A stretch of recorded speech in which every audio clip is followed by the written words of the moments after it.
Kita sekarang di poin yang ke-10. Kata Imam Al-Barbahari rahimahullah ta'ala, wa'alam rahimakallah, ketahuilah mudah-mudahan Allah merahmatimu, annahu la yatimu islamu abdin, sesungguhnya tidaklah sempurna keislaman seorang hamba, hatta yakuna muttabi'an musaddiqan musallima, sampai ia adalah seorang yang muttadi', tiba, musaddiqan, benarkan, musalliman, berserah diri. Faman za'ama annahu qad baqiya syai'un min amri al-Islam, siapa yang menyangka bahawa sungguhnya tersisa sesuatu dari perkara Islam, lam yakmunahu ashabu Muhammadin sallallahu alaihi wasallam, para sahabat Nabi Muhammad sallallahu alaihi wasallam tidak menjemput kita dengannya.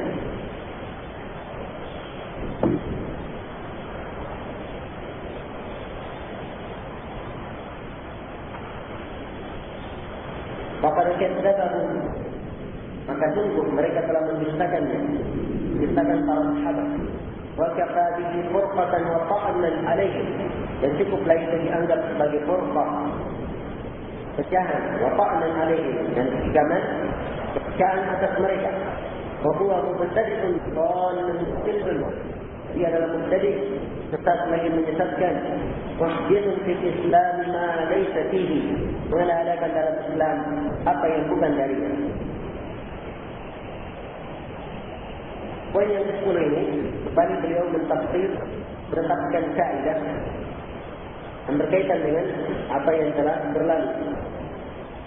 Seorang hamba tidaklah dikatakan, tidaklah sempurna keislamannya sampai dia itu muttadi'. Dia adalah seorang muttadi' yang mengikuti, tiba, wa musaddiqan, benarkan, wa musallima, dan berserah diri. Ini semua terkandung di dalam firman Allah Subhanahu wa taala, ya ayyuhalladzina amanu udkhulu fis-silmi kafah. Hai orang-orang yang beriman, masuklah kalian ke dalam Islam secara keseluruhan. Dan harus ittiba, dia dalam beragama hanya mengikuti Al-Quran dan Sunnah. Abu Sabdiqan juga membenarkan segala sesuatu, segala kabar dari perkara gaib, perkara yang berkaitan dengan asma wa sifat dan lain-lainnya yang datangnya dari Allah dan Rasulnya, dia harus membenarkannya. Wa musallima, dan tunduk terhadap segala ketentuan di dalam syariat. Dengan ini, keislaman seorang hamba menjadi sempurna. Kemudian kata beliau, faman za'ama, siapa yang menyangka annahu qad baqiya syai'un min amri Islam, bahwa masih tersisa sesuatu dari perkara Islam, lam yakunahu ashabu Muhammad sallallahu alaihi wasallam, yang kita tidak dicukupi. Siapa yang menyangka ada sesuatu dari perkara Islam yang para sahabat Nabi Muhammad sallallahu alaihi wasallam tidak mencukupi kita dengannya, apa mereka berkata, maksud mereka telah mendustakan para sahabat. Dalam mendustakan para sahabat. Wa kafa bihi furqatan, dan cukuplah hal ini dianggap sebagai furqah, perpecahan. Sebab al-jamaah itu siapa? Para sahabat. Dan kalau mereka mendustakan para sahabat, berarti pecah jamaah. Mereka dinamakan oleh beliau di sini furqah. Wa ta'nan alaihim, dan itu adalah pinjaman, cercaan atas para sahabat. Sebab agama ini telah disempurnakan oleh Allah Subhanahu wa ta'ala. Maka apa yang merupakan agama pada hari itu, maka itu pula yang menjadi agama. Apa yang bukan agama pada hari itu, maka tidaklah dianggap sebagai agama. Oleh itu kata Imam Malik rahimahullah ta'ala, siapa yang menyangka ada perkara baik, ada perkara baik dalam agama, tidak dijelaskan hal tersebut di dalam sunnah Rasulullah SAW sehingga dalam Islam, maka dia telah menyangka Nabi Muhammad berkhianat dalam menyampaikan risalah. Sebab di dalam Al-Quran dikatakan al-yawma akmaltu lakum dinakum. Pada hari ini telah sempurnakan untuk kalian agama kalian. Ini keadaan sebagian orang. Jika ditanya, dia melakukan suatu kebiasaan ibadah, tanya apa dalilnya? Saya tidak punya dalil. Pun ini baik insyaAllah. Maka yang seperti yang dikatakan oleh Imam Malik, siapa yang menyangka sesuatu yang baik, tidak ada tuntunannya dalam agama dalam Quran maupun Sunnah, artinya dia telah menyangka Nabi Muhammad berkhianat dalam menyampaikan agama. Sebab segala sesuatu dan perkara agama telah disampaikan oleh Rasulullah. Dan Nas Al-Quran mengatakan al-yawma akmaltu lakum dinakum. Hari ini kita makan untuk kalian agama kalian sempurna. Dan di dalam hadis Abdullah bin Amr bin As, diriwayatkan oleh Imam Muslim, Rasulullah SAW bersabda, "Ma min nabiyyin qabli illa kana haqqan 'alaihi ayadulla ummatahu ala khairi ma ya'lamu khulaq, indirahum ala syarri ma ya'lamu khulaq." Tidak ada seorang nabi pun kecuali wajib atas nabi ini untuk menunjukkannya segala kebaikan yang diketahui untuk mereka dan memperingatkan umatnya jauhi segala kejelekan yang dia ketahui. Maka segala sesuatu telah diterangkan. Andai kata itu baik, maka telah diterangkan oleh Rasulullah. Jika dijelas hal tersebut ada penjelasannya dalam syariat. Nah, kerana itulah kewajiban seorang muslim adalah ittiba, tasdiq dan musallim, dan harus diyakini segala sesuatu telah sempurna dan para sahabat telah menyampaikan. Dan siapa yang menyangka para sahabat tidak mencukupi mereka dalam perkara agama, maka ini adalah furqah, berpecah dari jalannya sahabat, yang berpecah dari jamaah dan tikaman terhadap mereka. Tikaman terhadap para penyandang agama, tikaman terhadap orang-orang yang dipilih oleh Allah menemani para manusia.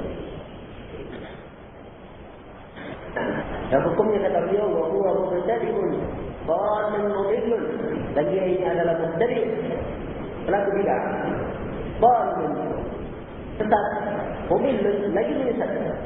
Muhdithun fil Islam ma laysa fihi, mengadakan dalam Islam apa yang bukan dari. Kemudian kata beliau, wa'lam rahimakallah, wa'lam rahimakallah, apabila mudah-mudahan Allah merahmati.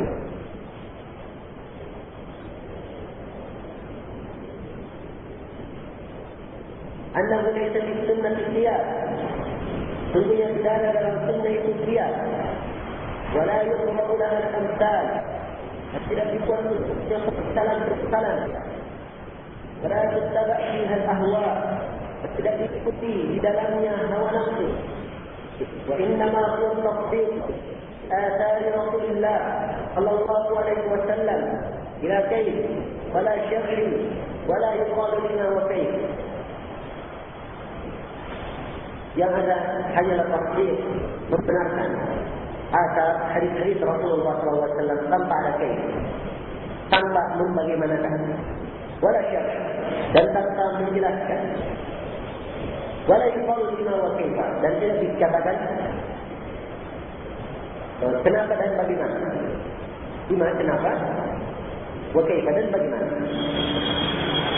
Baik, ini Imam Al-Barbahari rahimahullah mulai merinci, ya, kaidah-kaidah pokok yang seorang itu masuk di dalam berbicara tentang masalah i'tiqad, masalah keimanan. Maka dia katakan, ketahuilah, kemudian Allah merahmati. Sungguhnya tidak ada di dalam sunnah itu qiyas. Tidak ada dalam sunnah qiyas. Yang diinginkan yang pengertian qiyas di sini adalah qiyas fasid. Tidak ada di dalam sunnah qiyas fasid. Nah,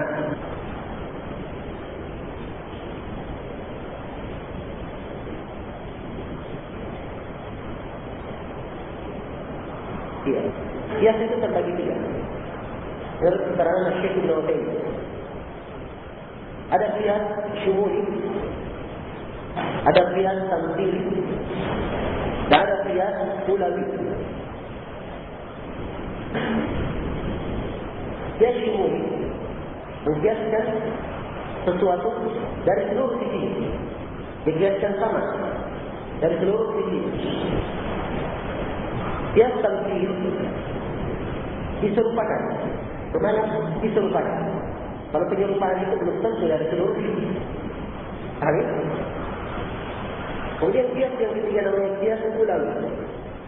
Qiyas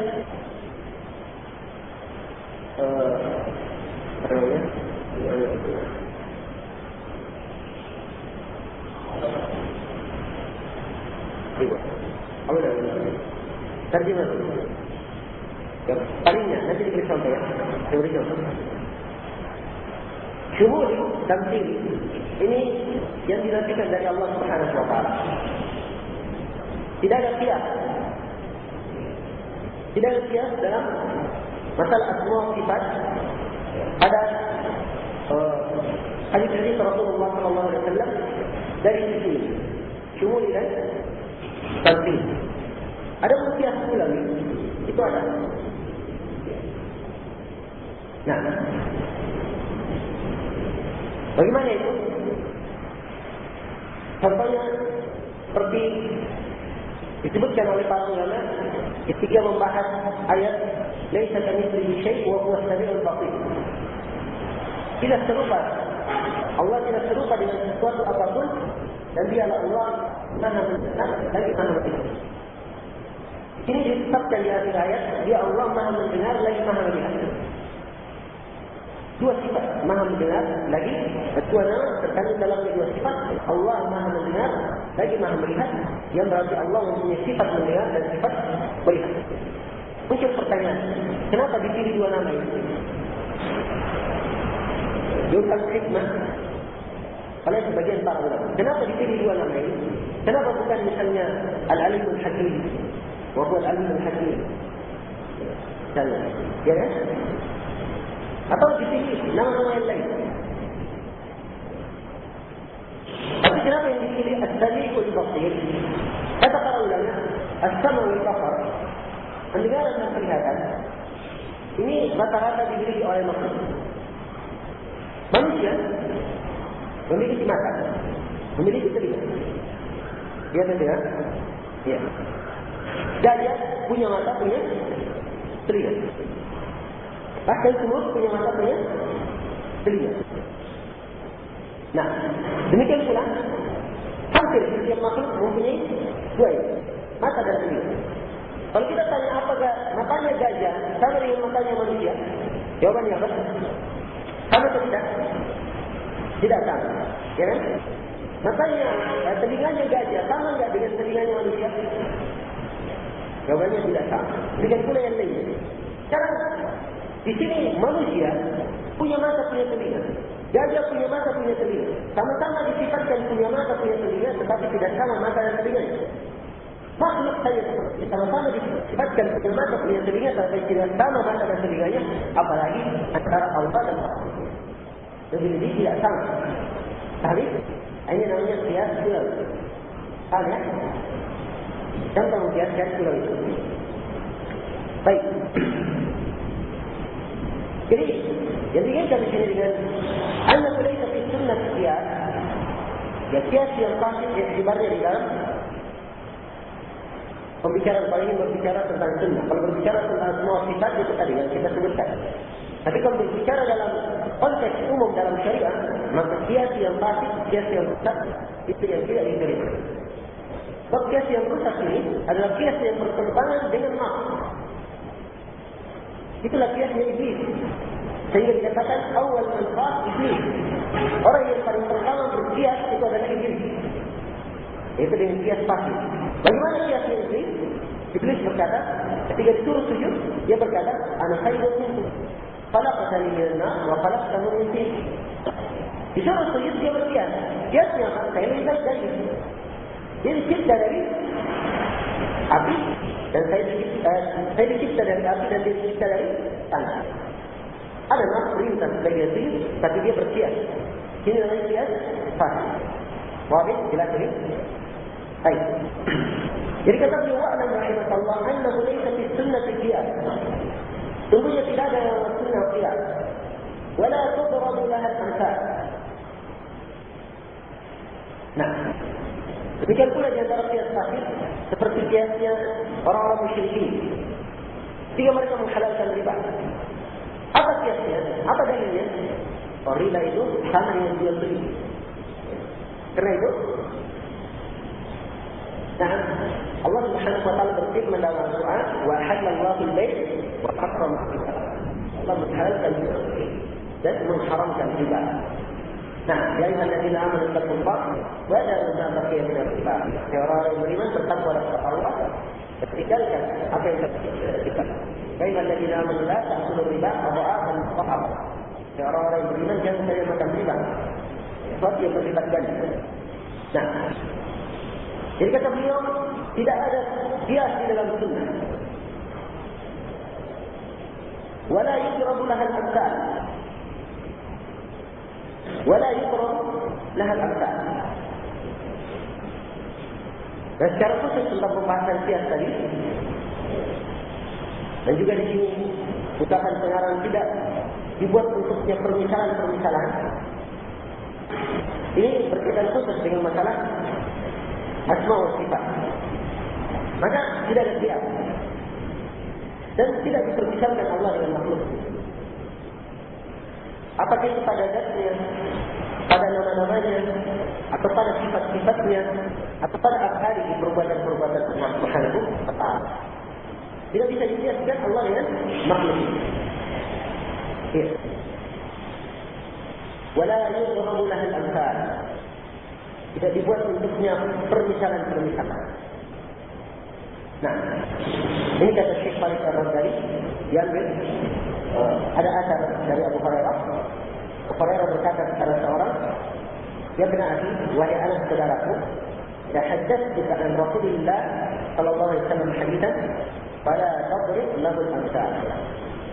Kalau saya menceritakan kepada kamu satu hadis dari Nabi, dari Rasul sallallahu alaihi wasallam, maka jangan kamu buat yang permisalan.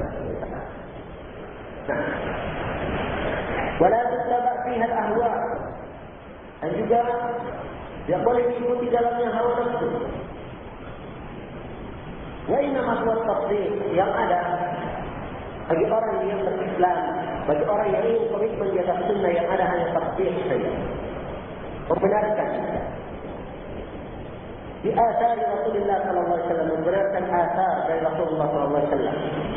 Asar dalam penggunaan para ulama terdahulu di abad pertama, abad generasi salaf, identik dengan ahadits.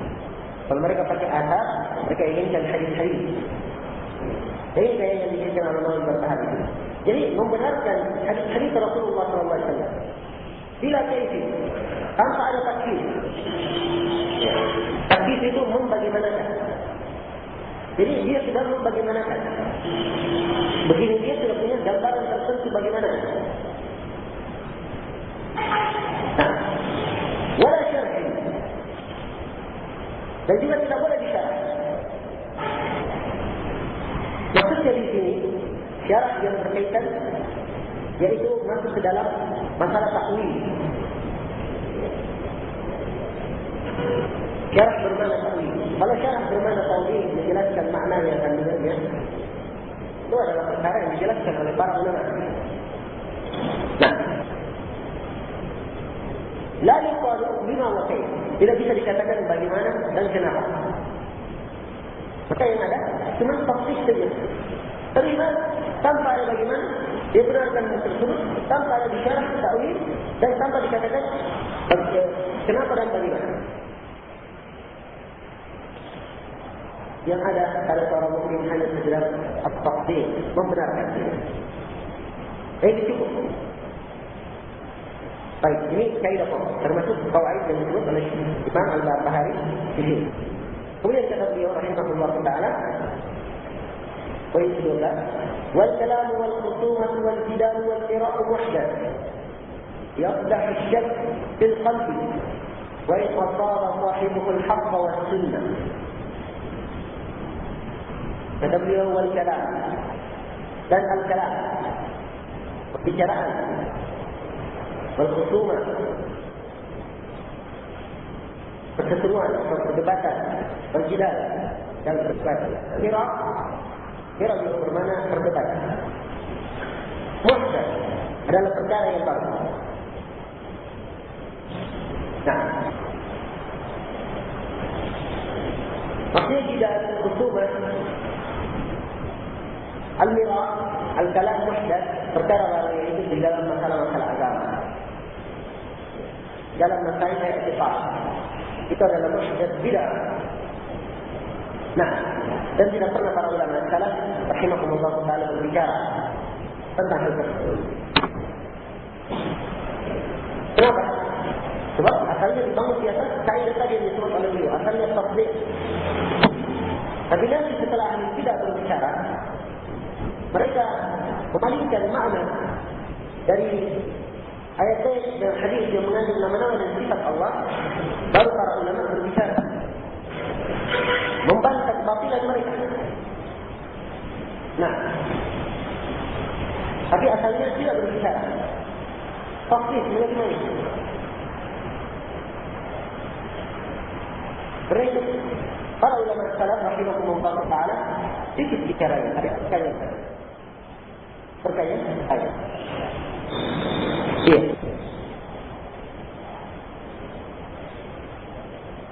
Dan orang-orang belakangan, kadang mereka berbicara, kadang menulis sesuatu buku dan dibangun di atas was-was, sehingga muncullah keraguan-keraguan dan bid'ah. Jadi semua adalah perkara yang menyebabkan kerusakan. Kerana ini saya dapat dalam wal jidal wal mira' adalah muhdath. Yafdah asy-syaykh memberikan keraguan yang jelas di qalbi di dalam hatinya. Wa in aqara sahibuhu al-haqq wa as-sunnah. Walaupun orang yang berdebat ini kebetulan mencocoki al-haq dan sunnah, dan tetap ada syak dalam diri. Pengaruh-pengaruh dari dia masuk ke dalam perkara baru ini, berdebat di dalam perkara i'tiqad yang para ulama salaf tidak berbicara tentangnya, itu memberikan pengaruh pada ini. Karena itu hendaknya seorang itu berada di atas taslim dan tafsir. Nah,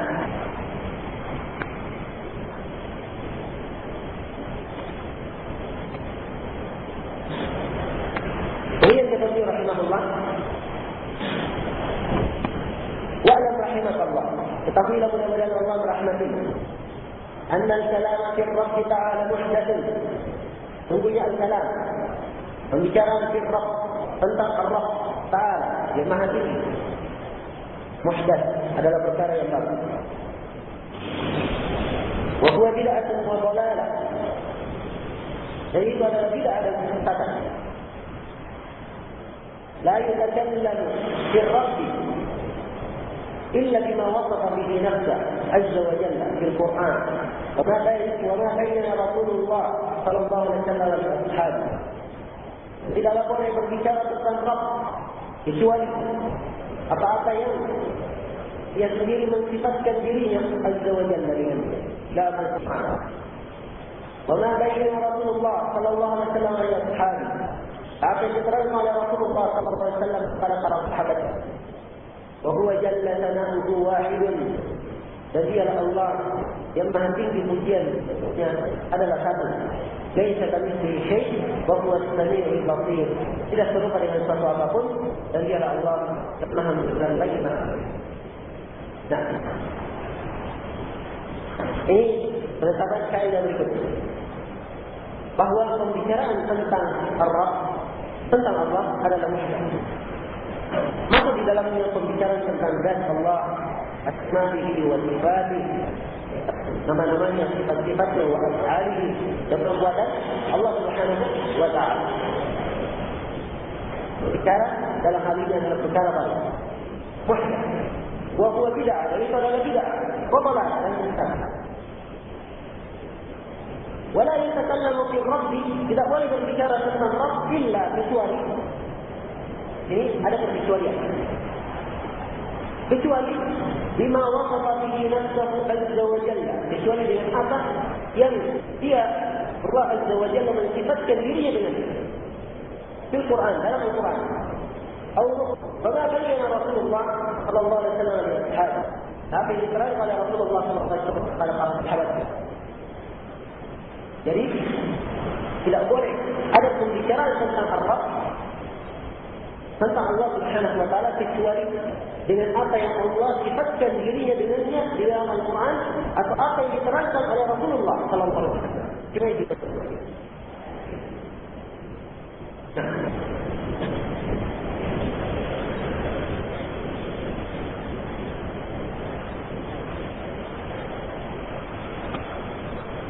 Kata beliau, "Wa jalla tanahu wahid." Dan dia Allah yang maha tinggi, pujian untuknya, yang maha agung, pujian untuknya. Wahid adalah satu. Wahid, jadi nama dari nama-nama Allah Subhanahu wa taala. Wahid, Al-Qahhar. Adalah satu. Dinamakan Al-Wahid juga Al-Ahad. Qul huwallahu ahad. Baik. Kemudian disebutkan ayat, "Laisa kamitslihi syai' wa huwa as-sami'ul basir." Tidak serupa dengan satu apapun dan dialah Allah yang Maha melihat, Maha mendengar, lagi Maha melihat. Ini ayat, "Laisa kamitslihi syai' wa huwa as-sami'ul basir." Ayat ini kata para ulama bantahan terhadap dua kelompok ahli bid'ah dalam masalah asma wa sifat. Yaitu bantahan terhadap al-musyabbihah wal mu'attilah. Bantahan terhadap al-musyabbihah, kelompok yang menyerupakan Allah Subhanahu wa taala dengan makhluknya. Jadi ketika disebut nama-nama sifat Allah, Allah Maha mendengar misalnya, Maha melihat. Mereka katakan melihat dan mendengarnya sama dengan pendengaran makhluk. Allah mempunyai mata sama dengan penglihatannya makhluk. Tasbih, ini adalah musyabbihah. Di sini dibantah dalam ayat, "Laisa kamitslihi syai'." Tidak serupa dengan suatu apapun. Dan potongan berikutnya adalah bantahan terhadap al-mu'attilah. Kelompok al-mu'attilah.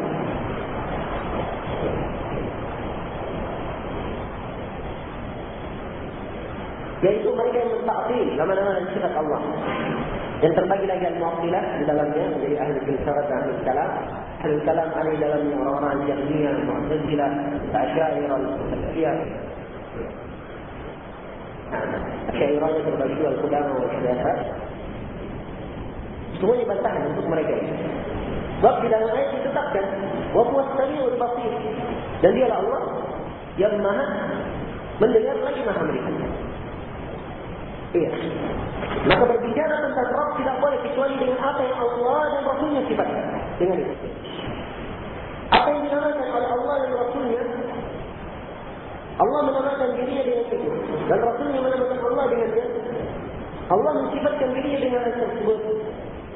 Dan Rasulnya mensifatkan Allah dengannya. Maka itu yang kita tetapkan. Nah, inilah yang dikatakan oleh Imam Ahmad dan lain-lainnya, bahawa kami mensifatkan Allah Subhanahu wa taala sesuai dengan apa yang dia sifatkan untuk dirinya dan apa yang Rasulnya sifatkan untuknya. La natajawaz al-Quran wa as-sunnah. Kita tidak melampaui, tidak melewati Al-Quran dan Sunnah. Al-Quran dan Sunnah Rasulullah sallallahu alaihi wasallam. Jadi kaidah pokok. Tak boleh buat permisalan Allah. Perumpamaan yang terpaksa. Sebab Allah Subhanahu wa taala itu laisa kamitslihi syai' wa huwa as-sami'ul basir. Nah, Allah Subhanahu wa taala berfirman, "Fala tadribu lillahi al-amthal, inna Allah ya'lamu wa antum la ta'lamun." Jangan kalian membuat untuk Allah perumpamaan. Punya Allah Maha mengetahui dan kalian tidak mengetahui. Allah Subhanahu wa taala berfirman, "Hal ta'lamu lahu samia?" Apakah kalian tahu ada tandingan untuk Allah? Jadi kalau Allah tidak bisa ditandingkan dan disamakan. Dan Allah Subhanahu wa taala berfirman, "Lam yakul lahu kufuwan ahad." Tidak ada sesuatu yang banding dengannya. Karena itu Dari prinsip ahli sunnah, mereka di dalam masalah menetapkan sifat-sifat, nama-nama dan sifat Allah Subhanahu wa taala itu terbatas pada Al-Quran dan sunnah Rasulullah sallallahu alaihi wasallam. Ditetapkan hal tersebut sesuai dengan kemuliaan, dengan meyakini kemuliaan dan keagungan Allah Subhanahu wa taala. Tidak diserupakan dengan makhluknya, tidak pula ditakwil, tidak pula ditakwil dan tidak dibagaimanakan. Tapi ditetapkan seluruhnya dengan mengagungkan sesuai dengan kemuliaan dan kebesaran Allah Subhanahu wa taala. Demikian dalam seluruh nama-nama dan sifat Allah Subhanahu wa taala. Baik.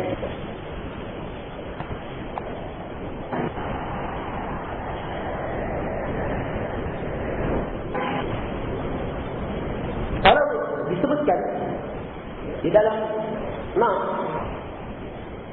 nama-nama dan sifat Allah, misalnya disebut sifat Allah Subhanahu wa taala disifatkan dengan mempunyai dua tangan.